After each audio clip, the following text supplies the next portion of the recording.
16ஆம் ஆண்டு சுனாமி நினைவு நாள் இந்த அஞ்சலிக்கு வந்திருக்கின்ற அத்தனை என் மீனவர் சொந்தங்களுக்கும் அகில இந்திய சிங்காரவேலர் முன்னேற்ற கழகத்தின் சார்பாக என் வணக்கத்தை தெரிவித்துக் கொண்டு, தேசிய தலைவர் PG ஆனந்தன் அண்ணன் அவருடைய ஆணைக்கு இணங்க கட்சியின் பொதுச் செயலாளர் பிரபாகரன் தலைமையில் சதிரங்கப்பட்டினம் சிங்காரவேலர் சிலை அருகாமையிலிருந்து புதுப்பட்டினம் சுனாமி நினைவு பூங்கா வரை கையிலே மெழுகுவத்தி ஏந்தி அமைதியான முறையிலே மௌன பேரணி நடத்தியிருக்கின்றோம்.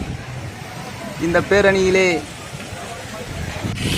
14 ஊர் சேர்ந்த பஞ்சாயத்தார்கள், ஊர் பொதுமக்கள் மற்றும் சிங்காரவேலர் முன்னேற்ற கழக நிர்வாகிகள் அத்தனை பேரும் பங்கெடுத்து கொண்டு இந்த பேரணியை நடத்தியிருக்கின்றோம்.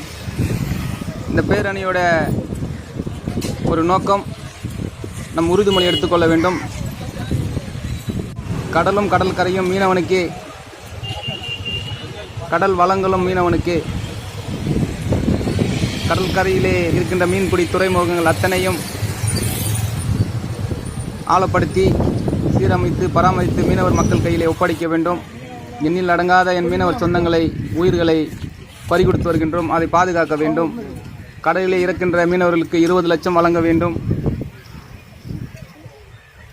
கடற்கரையில் இருக்கின்ற அத்தனை துறைமுகங்களுக்கும் சிங்காரவேலர் பெயர் சூட்ட வேண்டும் என்று அகில இந்திய சிங்காரவேலர் முன்னேற்ற கழகத்தினுடைய ஒரு உறுதிமொழியாக இன்றைக்கு நம்ம எடுத்திருக்கின்றோம்.